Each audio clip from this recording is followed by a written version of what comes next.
This is the story of whiskey, and I started right here in the heart of Tokyo. Around these streets are bars crammed with people imbibing the amber liquid. It'll be a fascinating journey, so come with me as I tell the story of Scotland's gift to the world. I'm going on a pilgrimage to find out why such a simple drink has come to mean so much. Hi, my name's Jim. I'm from Scotland. From the makers to the marketeers, and the chemists to the cocktail makers, and from the Highlands to Hobart in Tasmania. I'll be meeting the people and travelling to the places immersed in Scottish whisky's world story. This is the tale of an ancient craft that became a global colossus. It is the tale of Scotch. Isn't it grand that this stuff's made in Scotland? Aye, but that's gay true.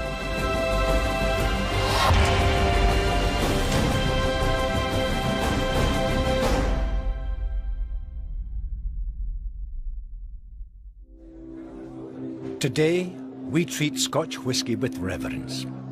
Yet as recently as the late 1970s, it was viewed altogether differently. When people thought of Scotch, they thought of old-fashioned, untrendy blended whiskies. It was something of a safe, boring choice. Here, what your granda drank at Hogmanay, and abroad, ignored in favour of domestic spirits. By the early 1980s, too much was being made for not enough drinkers, creating a whisky loch of untouched liquid. Many distilleries closed. Then the industry recovered on the back of an unlikely source, single malts. Marketing was once more at the forefront via a bottle label vision of Scotland sold to the world. Now malts are booming, desirable and collectible, and provoke global interest in Scotland.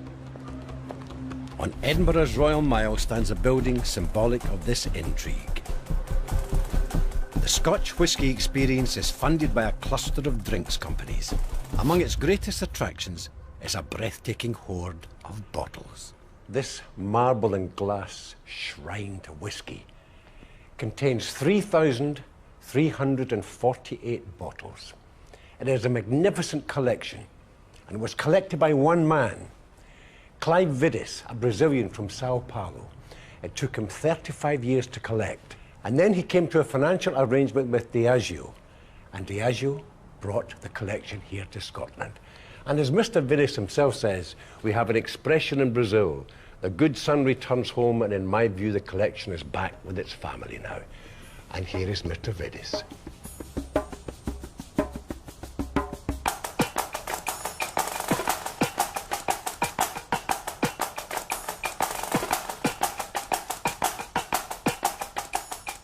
This is where it all began. He was well known as being a real lover of Scotch whisky, and business associates would always pick up a bottle in duty free for him. But finally, a business associate went to visit him from Scotland and said, this is the real stuff. This is the stuff you'll never have heard of. It's called single malt Scotch whisky. And this is the stuff to keep and enjoy with only your very best friends. What date was this? So this was in the 1970s. Right. And really only blended Scotch whisky was exported at the time. It was very, very hard to find anything else. So these 6 bottles here were given to Clive then.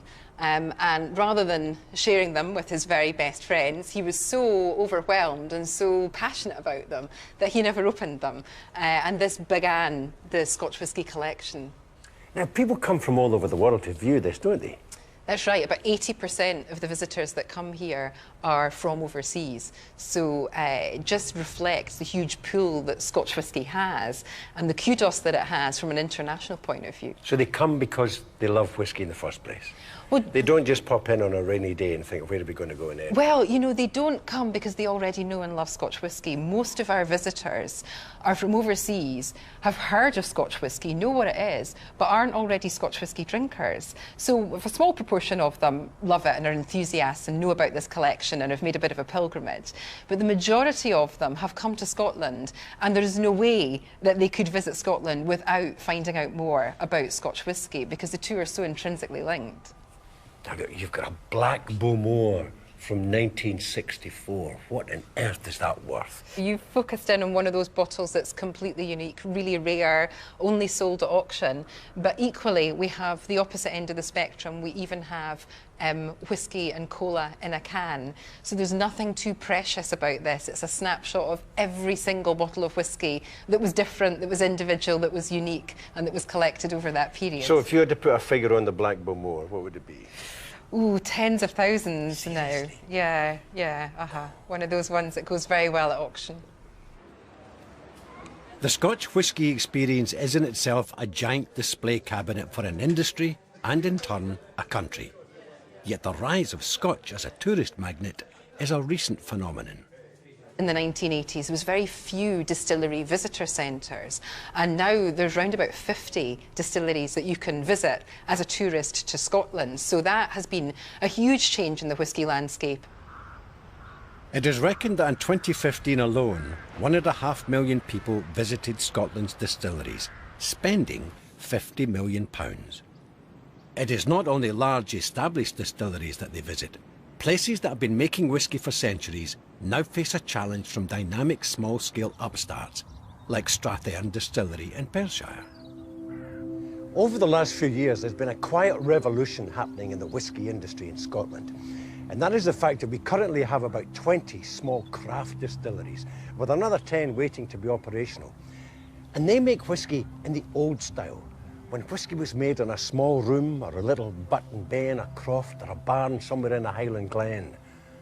And it's a bit like the craft beer revolution that's really exploded over the United Kingdom in the last few years, and it's really going to make a radical difference to whisky and our choices. And I'm standing in front of what is probably the smallest craft distillery in Scotland.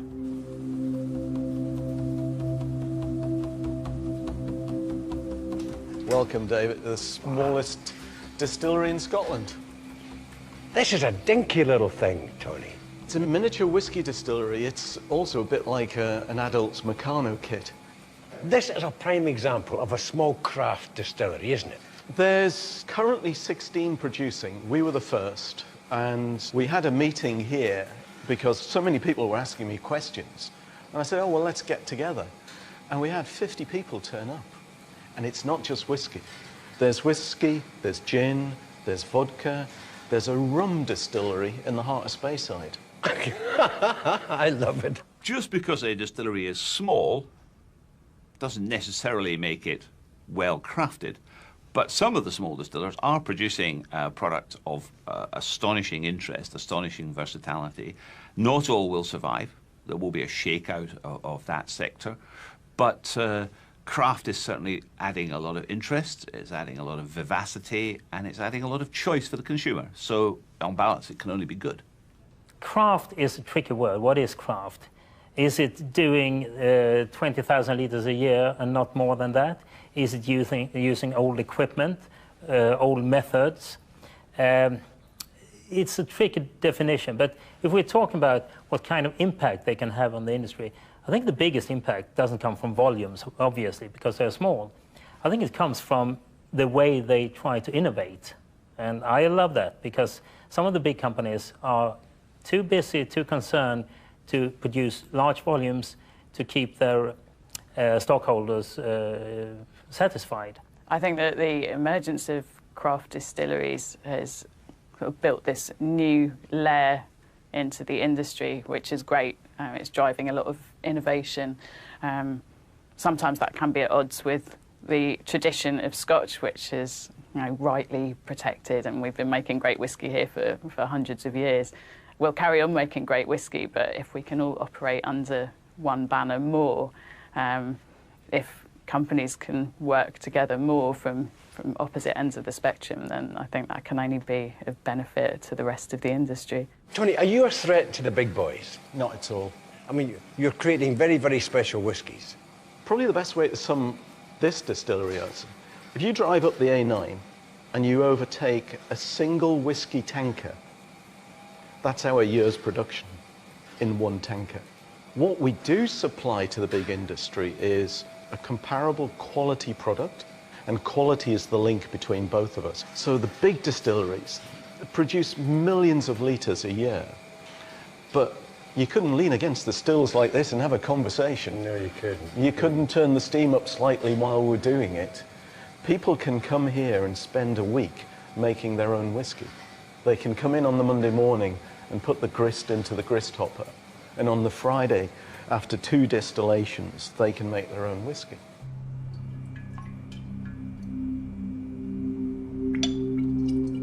There is clear excitement about the craft movement, and it bristles with possibility. Whether in the long term each new distillery is financially viable, though, remains open to debate.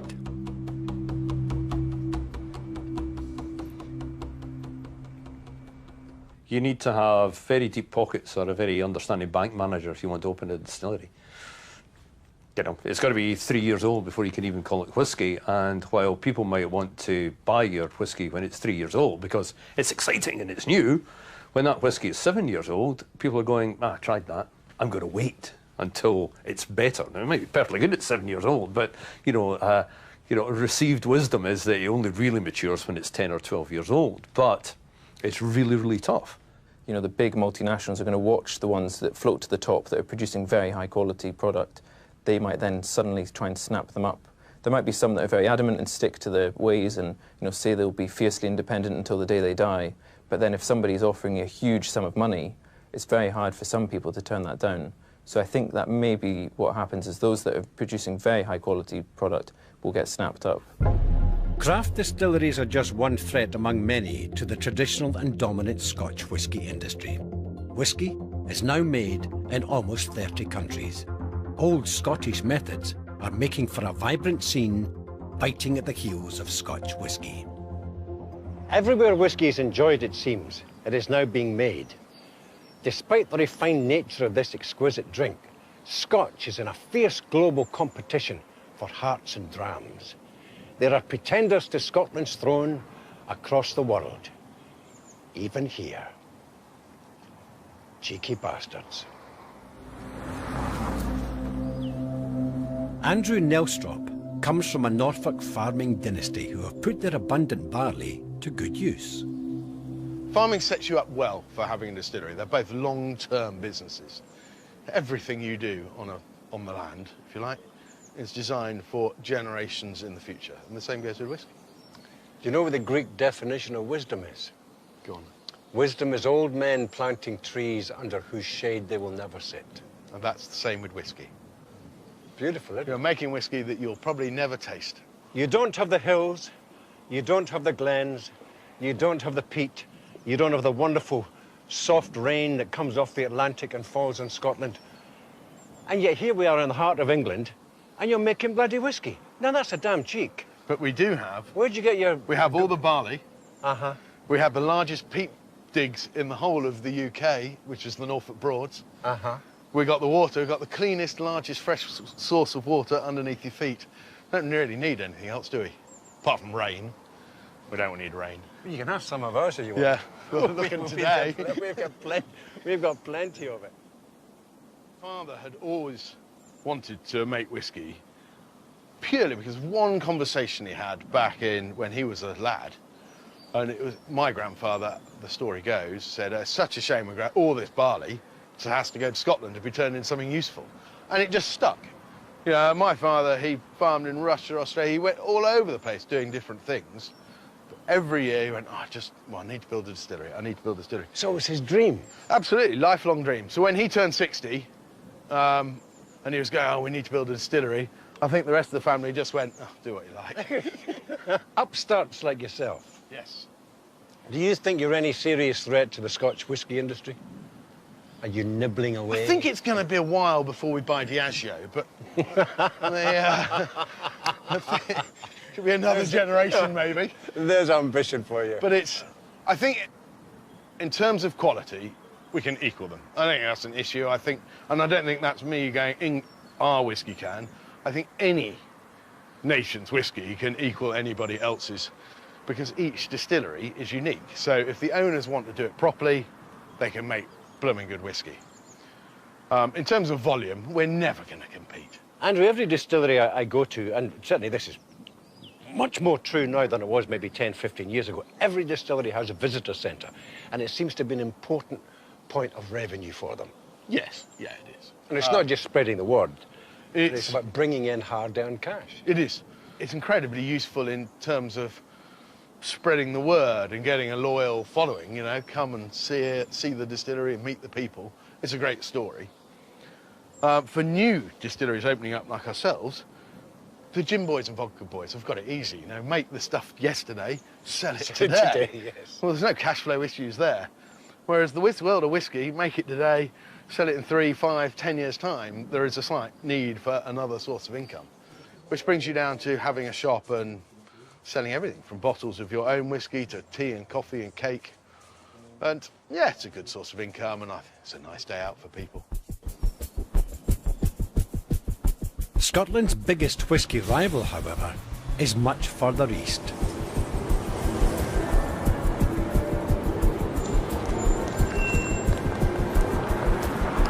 Over the last few years, the world of whisky has been rocked by a number of Japanese whiskies, winning critical acclaim and awards worldwide.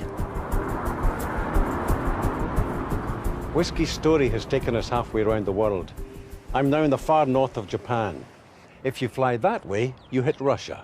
We're probably on the same latitude as Vladivostok. Now, it's been a lovely sunny day, but from November till March, this place is blanketed in snow and well below freezing. And in the distance, you can see the scarlet chimneys that cap the Yoichi distillery, the home of Nika whiskey. And it seems very remote from a Highland glen, but this place, the story of this place, is firmly rooted in a true Scottish romance.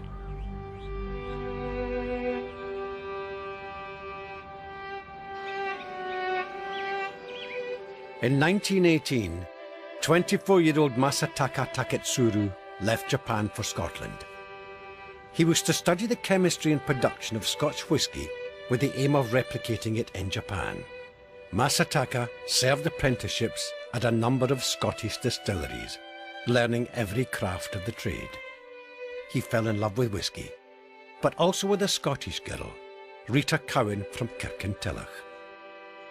Rita and Masataka toured Scotland picking up more secrets of the Scotch trade. When they arrived here in Japan in 1920, it was to set up home as man and wife.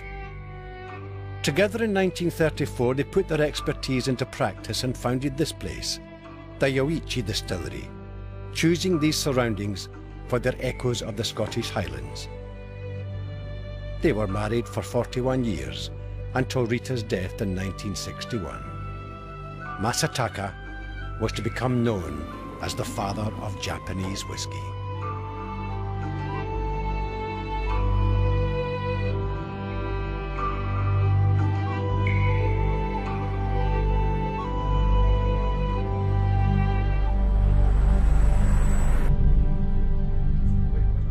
Author Dave Broom is here at Yoichi researching a book on Japanese whisky. Dave, how does Japanese whisky differ from Scotch? Well, it's made in exactly the same way. So if you go around the distillery, you'll see essentially the same kit. But there's a whole number of different factors that make it Japanese. I mean, one of them is to do with the production. They run very clear wort rather than cloudy wort, so they don't get any cereal characters coming through. So it's not as dry as Scotch whisky. And there's more of a kind of it's a delicate intensity, which seems kind of paradoxical, but I describe it as a transparency of character. If you think of a Scotch single malt, it's like a bit of like a Scottish burn. You know, all the flavours are kind of moving around, and it's kind of hard to work out exactly what's going on, but it's complex. Whereas with Japanese whisky, it's like a clear pool, and you can see all the flavours, and everything is just laid out in a very, very stately and ordered way. So it's got this That's very delicacy. symptomatic of Japanese culture. I think that's the point. I think because from the word go, Japanese whisky was made to go with Japanese food. And if you think of the way the Japanese approach food, it's all about texture, it's also about delicacy. And if you're making a whisky to go with that food, you're almost automatically going to be in that world. And there's a real cultural resonance to Japanese whisky that ties in with the approach to ceramics or to artwork or to paper making. You know, I think it's all part of this Japanese culture. It's a very powerful and very, very deep whisky. And it's significantly different to Scotch. You know, if I gave you two glasses blind and gave you one of Scotch and one of Japanese, you would say, well, that's different. So They make the best Japanese whiskey in the world. My mother is in a walking group, and I was listening to this conversation with one of the walkers, and she was about 80 years old, and she doesn't drink whiskey, she drinks gin. And someone was telling her about the fact that Japanese whiskey had just won a prize for being the best whiskey in the world, and she was absolutely outraged. How would they know how to make whiskey? How would they know what they were doing? And she was like, that's just ridiculous. I mean, they don't have the water. How can they be making whiskey? And I just thought, but you don't even drink whiskey, Doreen. You drink gin. You don't like whiskey. But for her, it was like a personal insult that the Japanese were making what she thinks is her drink that she doesn't like. Japanese public broadcaster NHK recently broadcast a 60-part drama about Yoichi's founding sweethearts. It has led to the distillery becoming besieged by visitors. This is a living link between the two countries and this drink. Sakuna-san, you are the chief blender here in Yoichi. Mm-hmm. How important is the influence of Scotch whisky and how it's made to how you make whiskey here? 当社の創業者の竹鶴正隆はスコットランドでウイスキー作りを学んで帰ってきたのはスコットランドなんですよね。で彼が初め目指したのはスコッチのような美味しい本格的なウイスキーを日本で作るということが、彼がこの会社を作った目的なので、そういった意味では今でもそのも当然日本のウイスキーより伝統が長いですから、私はまだなんて言うんでしょうね、やっぱりスコッチウイスキーっていうのは我々のいわゆるマスターっていうんですかね、先生というかそういう存在であるということは私自身は忘れていないつもりです。やっぱりスコットランドのウイスキーが長い年月かけて培ってきたその美味しいウイスキーの作り方、そういうのをやはり大事にするという気持ちは今でも変わらないですし、これからも変えちゃいけないと思ってます。だからそこに例えばスコットランドの方が日本の清酒、例えば清酒の勉強をして、もしその方が本当にスコットランドでうまい日本酒を作ってやろうって考えてくれる人がもしいたら、それはとてもすごいことですし。The production of whiskey may be similar in Scotland and Japan, but here it is enjoyed rather differently. The market went into this serious decline, and companies were trying everything. They were flavouring whiskies, they were lightening them up, they were doing this, they were doing that, and the young generation just turned their back on it. And eventually they went, oh, hang on a minute, there's this old drink called whiskey soda, or the highball as it's known over here. They began promoting the highball, and all of a sudden everybody began drinking it. You can get it on tap. I'm a big fan of the highball. And it's going right back. I think I will take some convincing. Well, you see, it's going right back to the origins of the people drinking whiskey in the mass market. You know, the reason that Scotch blends took off in the end of the 19th century was because people were drinking them as whiskey and soda. You know, and the reason why Japanese whiskey took off in the 1960s is because they were drinking it dilute as a mizuwari, which is just whiskey and water. So we're actually just going right back to the beginning again.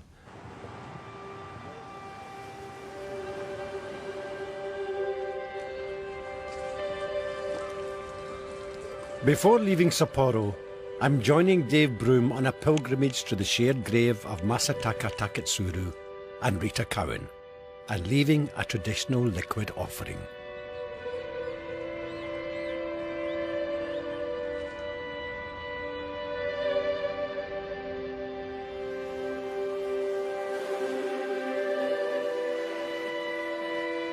"800 miles south in Tokyo, there is another little corner of Scotland, a wee backstreet bar called the Helmsdale." Masaki. Yes. We are sitting here in the most beautiful bar I've ever been in my life. I think it's now my favourite bar. And we're in the heart of Tokyo, a Scotch whisky bar. How did this happen? 僕はスコットランドが大好きで、ウイスキー、スコットランドの音楽。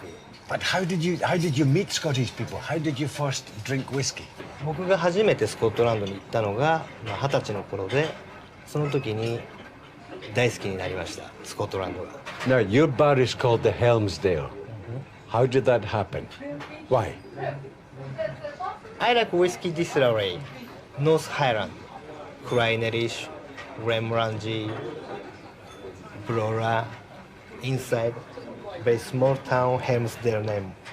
Very beautiful name sound.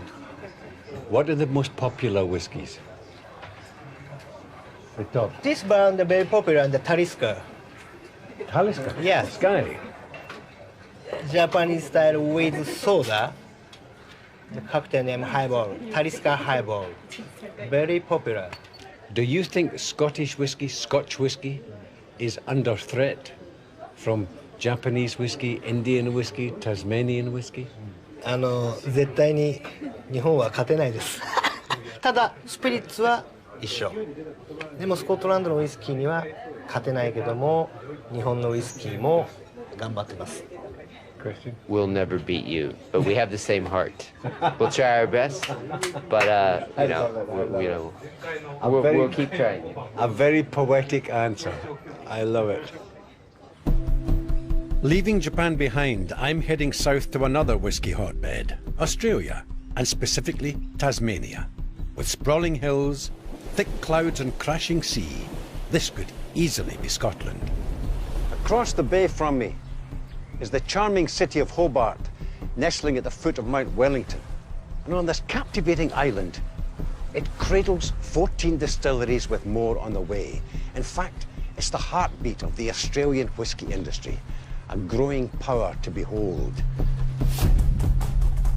This is Lark Distillery, the cherished creation of Bill Lark, godfather of Australian whiskey. Chris, in many ways we couldn't be further from Scotland. We're on the other side of the world in the beautiful island of Tasmania. And here you have something like 14 distilleries in production, and you're developing at least another half dozen. Are you the cheeky young upstarts of the whiskey industry? I think you could call us a bit of a larrikin bunch. We love our whiskey, and we've discovered that Tasmania is a great place to make it.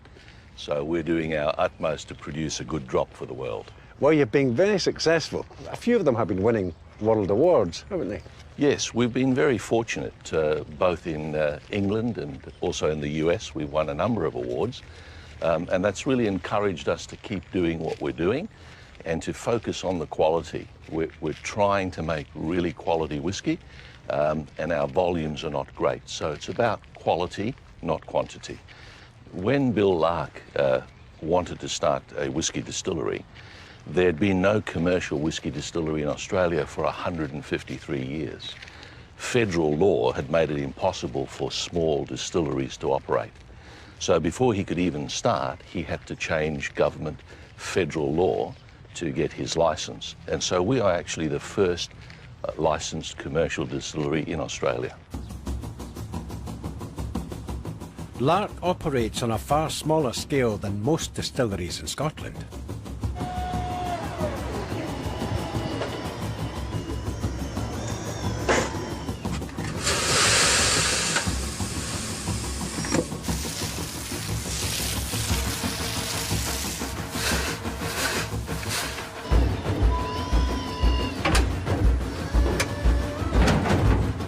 It's so titchy in size. I mean, if you compare this to something like the Macallan, I love the size. It's whiskey in miniature. And they're taking over the world, the bastards.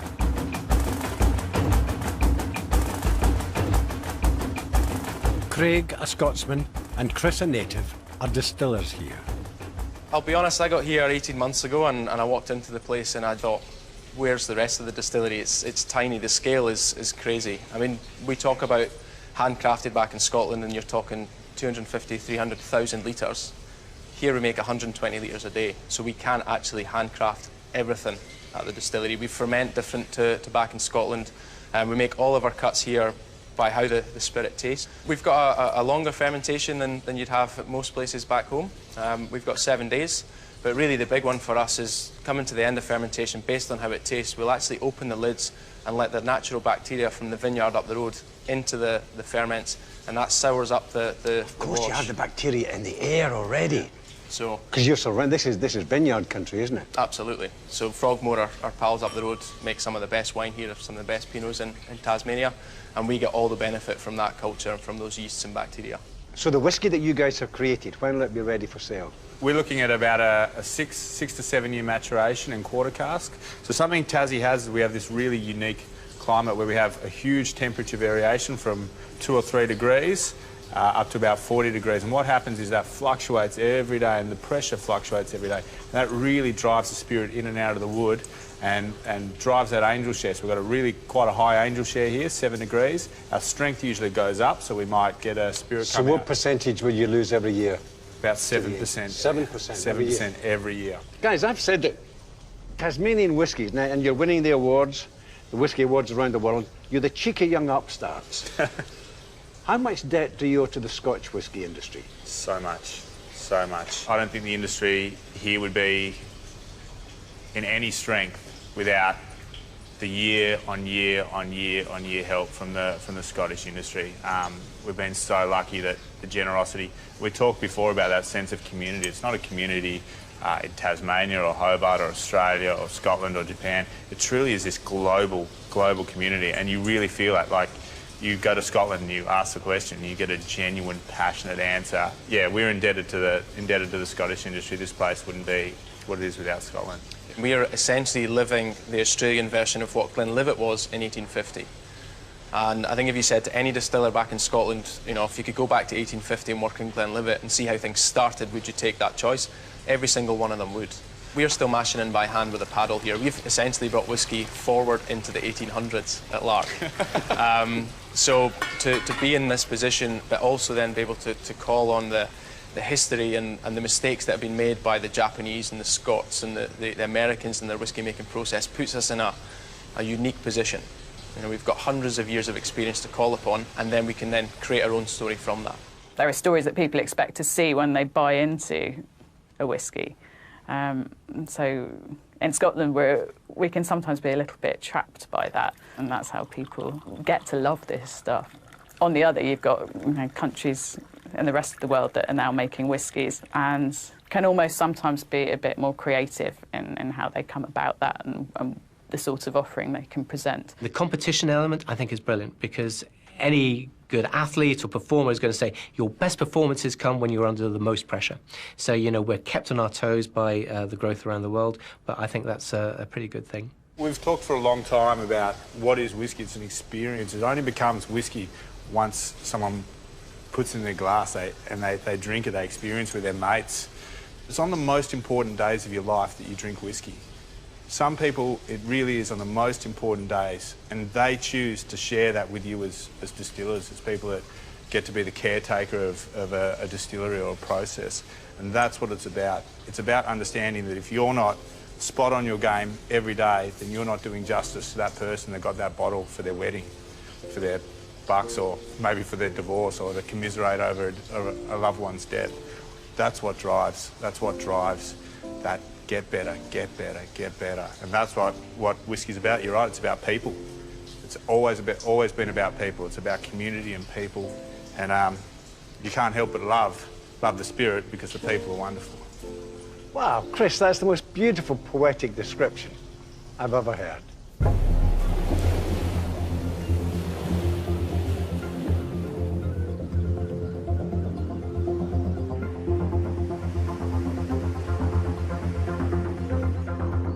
Sullivan's Cove is another of Tasmania's flourishing distilleries. Its architecture and design is somewhat more functional than that of a Scottish distillery. The idea of making whiskey came along. At first I thought it was a bit of a crazy idea to make whiskey here in Tasmania. Where did it come from? Well, Bill and Lynn Lark, actually. But I can remember him trying to sell the idea to us up at the pub one night. And how him and his father-in-law had been up in the lakes here fishing, and they're drinking a bottle of whiskey, wondering why we don't make whiskey in Tasmania. We've got the climate, we've got the water, we've got the barley, everything's here. You've got the peat. We've got the peat. We've got everything we need. Why don't we do it? And so he came and one night up at the pub and told us of this idea, and what a marvellous idea it was. And I can remember thinking, no, Bill, this is not a good idea. This is not one of your better ideas. But I was wrong. It's one of these things where, to be honest, we didn't know we'd ever survive or even get our product out of Tasmania. I mean, it was a struggle for a long time to get anybody here to even try it. In the early days, you know, people thought, oh, look, isn't that a nice idea? They're having a go, they're trying to make a bit of whiskey.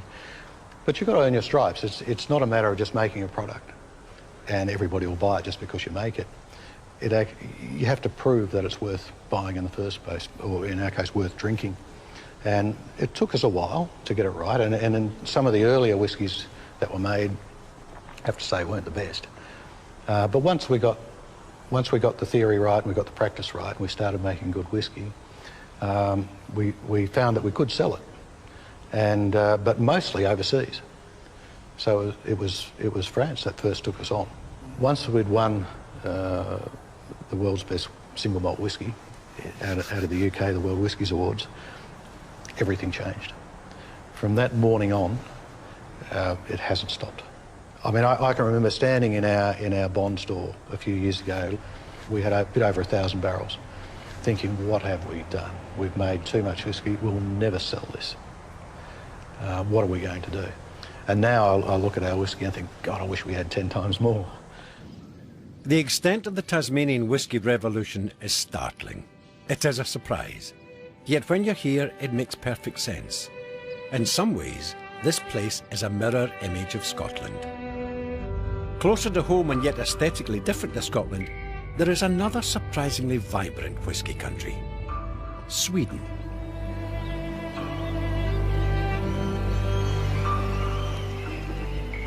Ingvar Rond from Malmo compiles the Malt Whisky Yearbook, seen by many as the Bible of Scotch.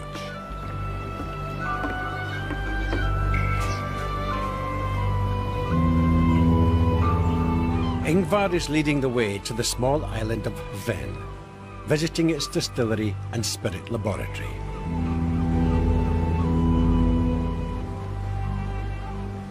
I think the interest in whiskey started probably in the, I would say, 60s and 70s, when we started to watch all these fantastic TV series from England, where in every 2 minutes they were drinking a whiskey. Coming home after work, they were sipping a whiskey. And we've always, in Scandinavia, and Sweden in particular, been influenced by British culture. So that's when I think we started to embrace whiskey.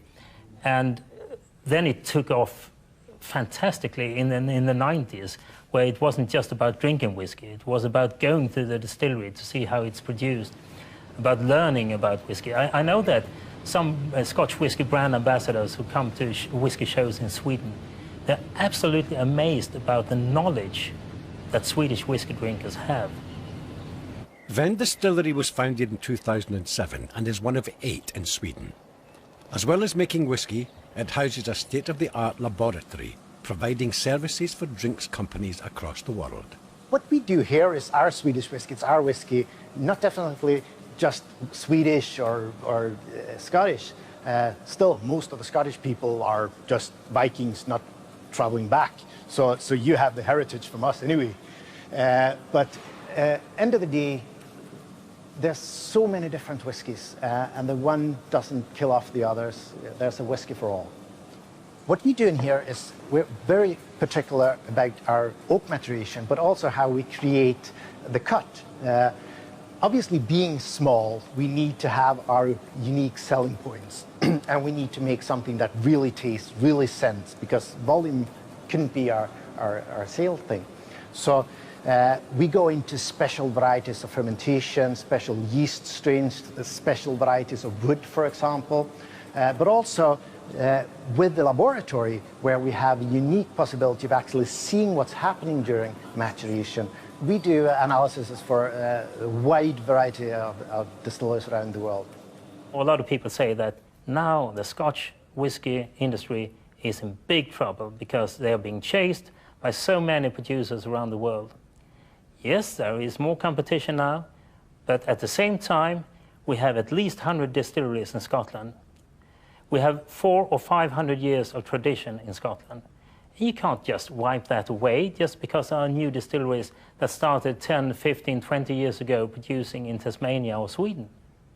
They make beautiful whiskey, but for the next 20 or 30 years, I don't see them as a huge competitor to Scotch whisky.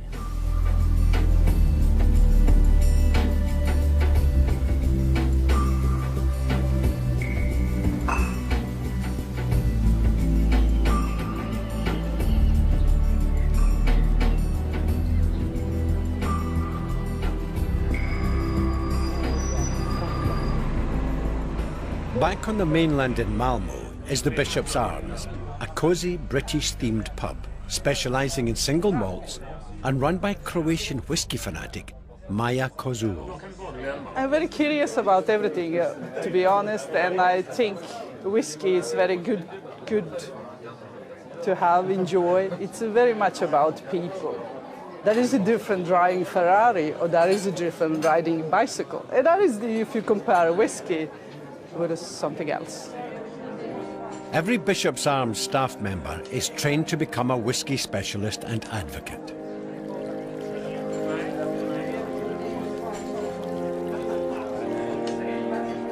Service is very important. There is still people who come in our bar and they look at the shelves and say, what is all that? And you start there. And can I have a double whiskey? And we start often saying, well, would you mind to have 3 smaller ones, same amount, same money, and just discover something new? So you kind of have to educate your guests as you're educating your staff at the same time. The Bishop's Arms has won 2 prestigious awards. Maja is spending the prize money on a celebratory staff trip. We're going to spend that money with a trip to Scotland, of course. I'm going to be visiting Glenkinchie distillery, and we're just going to have an inspiration trip with my staff so we can keep it live. Glenkinchie is a lowland distillery outside of Edinburgh, founded in 1837.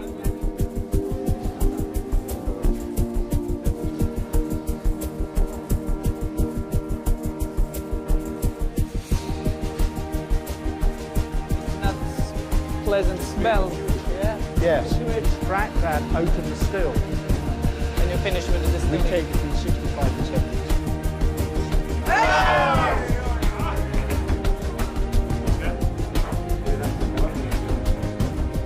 70. By the old port of Leith, it's time for a trip to Tuchter's Landing, a pub whose assets include a high-stakes game of hoopla.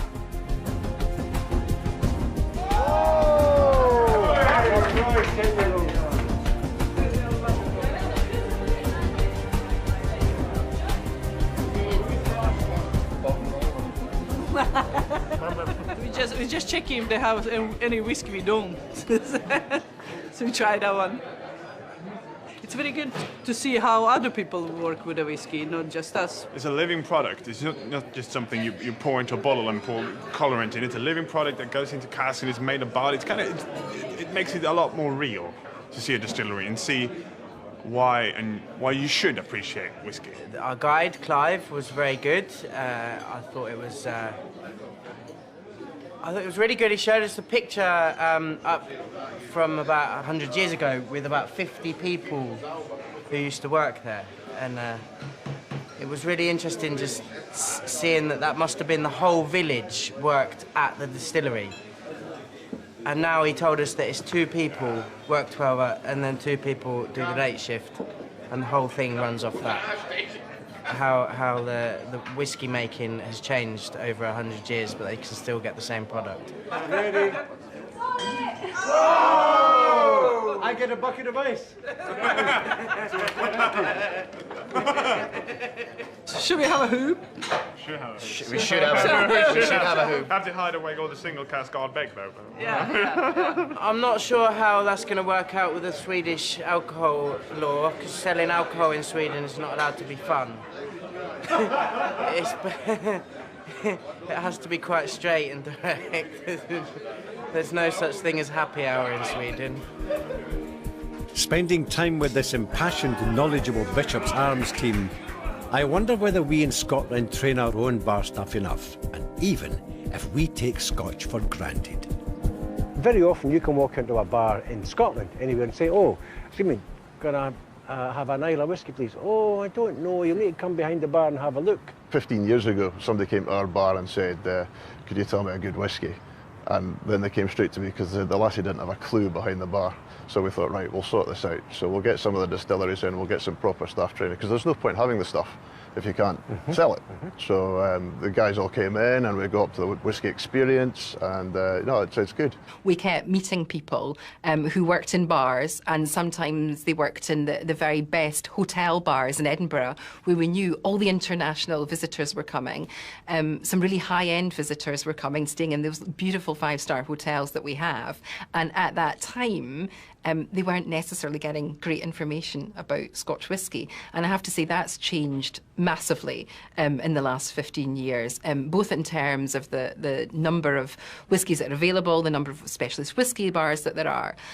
But there's still much, much more to do. And I would completely agree that across a very broad portfolio in Edinburgh, if you look at lots of places that you can taste whisky, you aren't necessarily going to find everybody serving you that really knows about Scotch whisky and is passionate about it. You talk to whisky drinkers around the world. How did you find out about Scotch whisky? They were introduced to it by a bartender, by a brand ambassador. They came on holiday to Scotland. They visited a distillery. And it's so important. So even it goes back to the starting of whisky and you know, what happened there. The introduction, the personal contact remains absolutely key.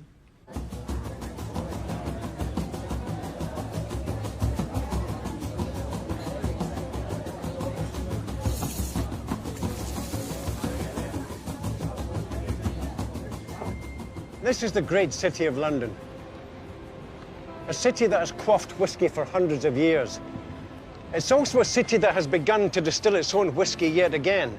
And it's also the city that has stoked the debate about how exactly this drink should best be devoured. And that includes, and this is heretical, it's a mutiny against tradition for some, including myself, drinking whisky and cocktails. Now, I'm about to go into this hotel to talk to the 2015 World Barman of the Year. And if he mixes me a cocktail, he's going straight to the tower.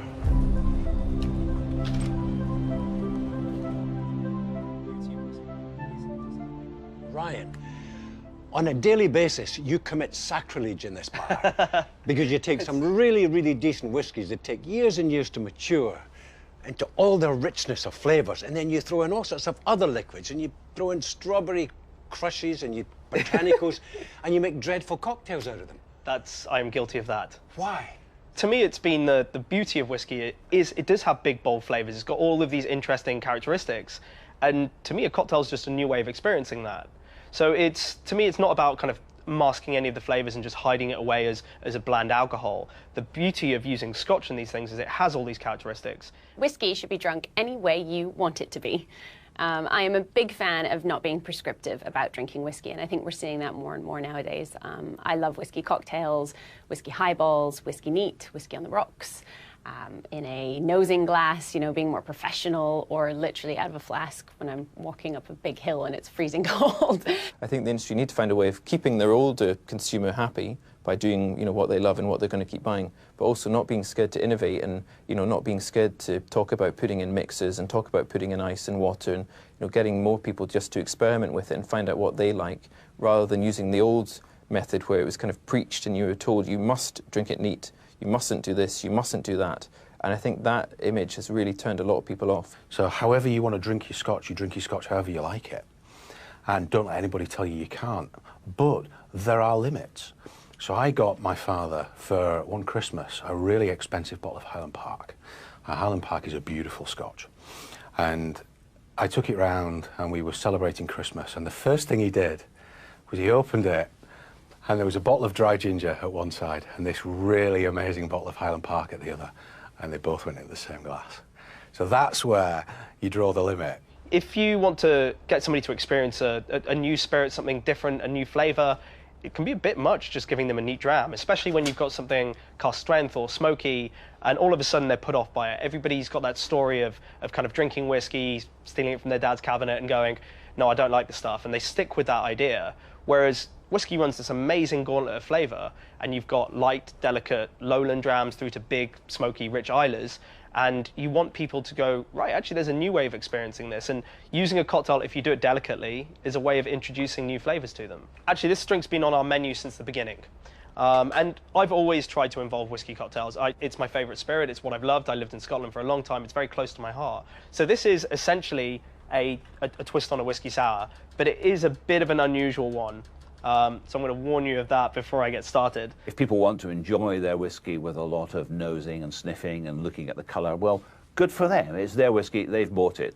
If they want to slam the glass full of ice and stick a branded cola on top of it, well, I might wince. It might not be for me, but it's their whiskey, it's a free world.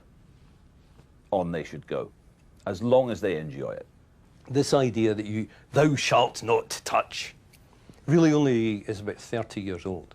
And I think it's done irreparable damage to the Scotch whisky industry because people, it's a strong drink. And people take a sip of it because you're not allowed to add water to it. It's, gee, you know, come on. It's about pleasure, guys. It's not about pain. So, you know, I would add anything you want to Scotch whisky. Just enjoy it because it might be a great complex drink, but it's just a drink. Ryan, the more I explore whiskey, the more I realise it is a form of alchemy. Mm-hmm. And you're taking it a stage further, aren't you? Well, to me, your whiskey blenders, be that blended whiskey, be that single malts, they're essentially making cocktails. They're bringing all these different elements together, creating a harmony that tastes greater than the sum of its parts. Hopefully, this is going to be a new side of this whiskey that you won't have tried. So this will be a first time for me. Okay, I'm hoping this works.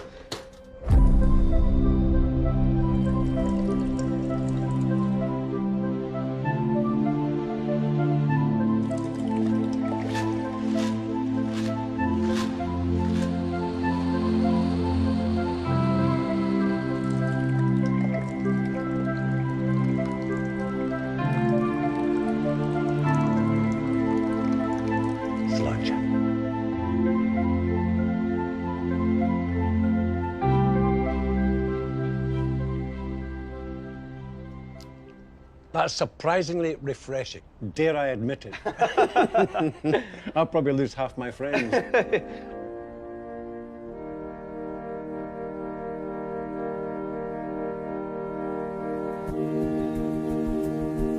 So what does the future hold in store for Scotch? Not only is there an explosion of small-scale craft distilleries, some of the older established producers are investing big money too. This is Strathspey in the northeast of Scotland. It's an area that contains the greatest density of whisky distilleries anywhere in the world. It is also home to the Macallan, one of the best loved and most revered whiskies in the world. Macallan have been here for over 200 years. But currently, the demand for Macallan is outstripping supply. So the company are investing the small sum of £100 million in creating a cathedral of whisky due to open in 2017. This beautiful new distillery on the island of Harris is proof too that there is confidence in the future of Scotch. It's a very exciting time, I think, for distilling, especially here in Scotland. We've got a lot of new distilleries appearing. There's a lot of gin distilleries which are going to be leading into making whisky. But the same thing's happening all across mainland Europe, all throughout Asia. There's a lot of new distilleries appearing. But I think it's very important that Scotland doesn't lose focus so that they keep creating very high-quality spirit. But I think we're lucky in a way because we have the heritage that all of these mainland European distilleries and Asian distilleries will never have the same heritage as Scotland has. The big challenge in whisky is trying to balance innovation and tradition. I think it's very possible to do that and to produce something amazing. I don't know if it's going to turn out just as fine as everyone in the industry thinks and hopes and believes, and there are going to be some casualties on the way. Maybe some of those small craft distilleries are going to fall by the wayside in that kind of creative destruction of the marketplace. But overall, I think we probably will take the right turn. I think we will go on to the sunlit uplands, and I think there is a bonny future for Scotch. We've made Scotch whisky for hundreds of years. It has proved the test of time. It is revered as the pinnacle of the distiller's art worldwide because of its character, its quality, its soul. And it will continue to to do well. So I see it actually as a moment of opportunity for Scotch whisky, because the more that the Scotch whisky industry is looking over its shoulder, sort of going, oh, well, bourbon's becoming popular, maybe we should be like bourbon, or Japanese is becoming popular, can we be like Japanese? Then you've lost it. You've lost the battle completely.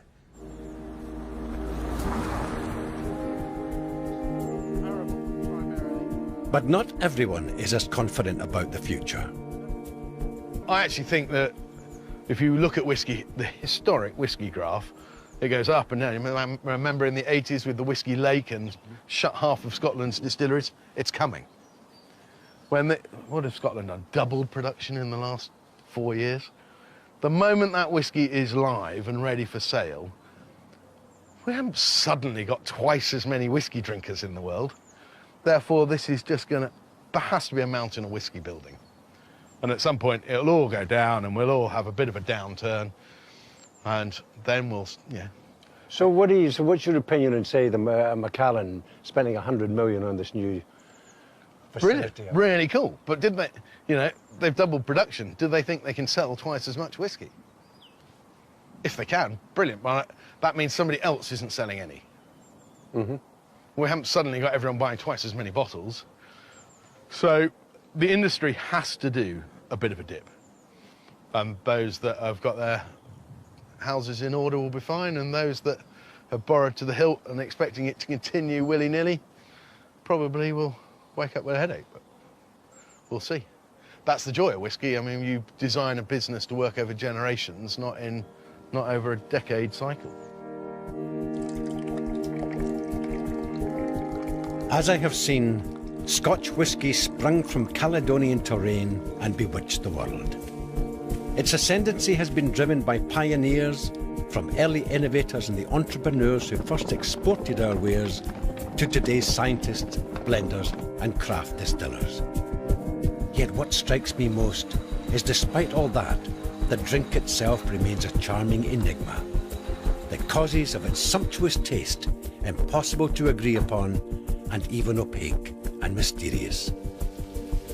There will be peaks and troughs and pretenders to the throne, but because of that sorcery, Scotland's tipple of genius will always prevail. The future's bright, the future's amber.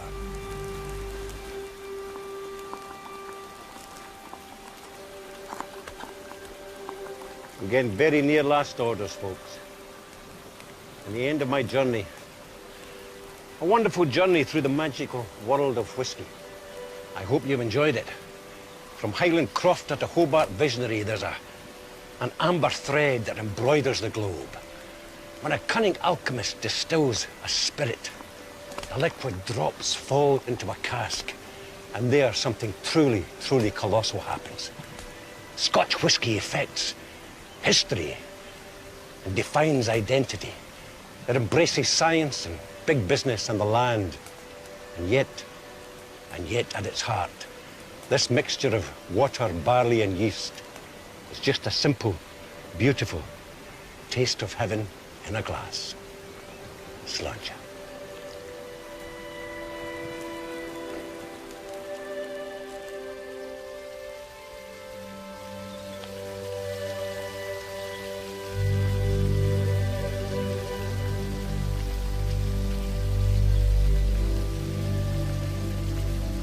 Neil Oliver explores the possible links between racism in America's Deep South and the Scottish settlers that first occupied it in Scotland and the Clan, available now in the Scotland category on BBC iPlayer.